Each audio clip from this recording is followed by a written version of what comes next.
Hey everyone, how's it going? Azren here. Hope you guys are doing well. I want to talk about learning a language in your 20s, right? I think a lot of people wonder, like, is it a good idea to do that? Is it not a good idea? And I thought I'd share some of my thoughts on the topic. Now, first and foremost, I think the big thing you have to think about, right? We're in Calgary, right? We're in Calgary, meaning most of you, if not all of you, have probably actually studied some level of French throughout school. Maybe it was French immersion. Maybe it was, I don't know, maybe it was just like late immersion, maybe it was a couple classes through school, who knows? You've probably done some level of French, and maybe even Spanish, right? Spanish here in Calgary is also pretty popular in a lot of schools.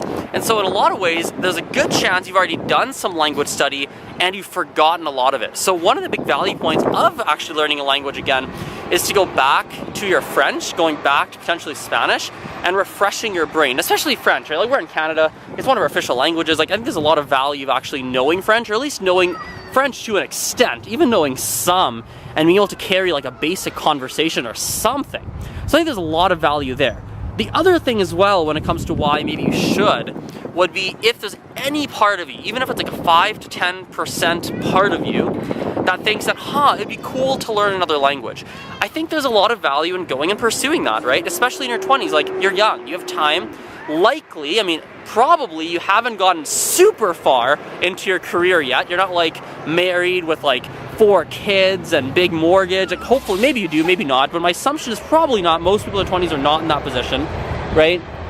And so the reality is you have some more time on your hands to start playing around with different things. And when you're older, it might be tougher, right? And you might think back and go, wow, I would have really liked to have studied more French when I was younger. So try and get that regret out of the way. So if there's a part of you that's going, you know, I kind of want to do it, but I don't know.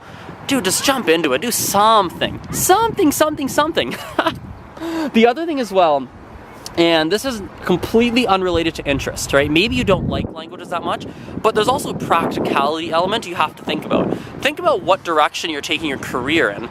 Is there going to be value of knowing French, of knowing Spanish, of knowing Chinese, of knowing another language? Is there going to be value? Because if there is, probably a good idea to start jumping in now and start to work on a language now, right? You're pretty young. I'm young. I'm 24 for crying out loud. Like we're very young, right?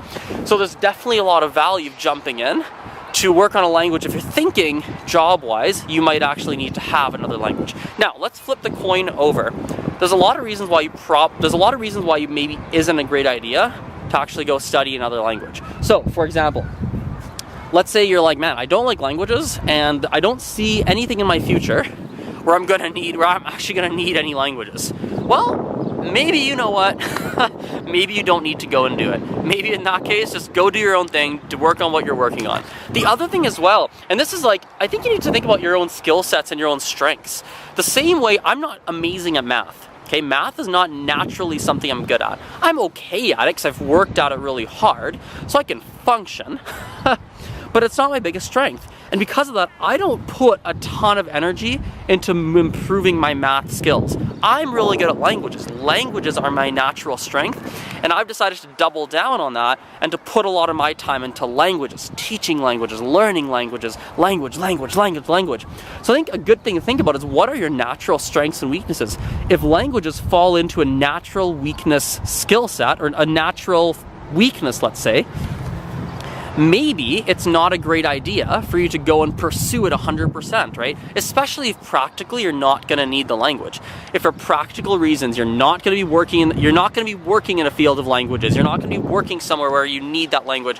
You're not living in a country where that language is spoken. If there's no practical reason, maybe you go, whatever, I'm not going to actually focus on it.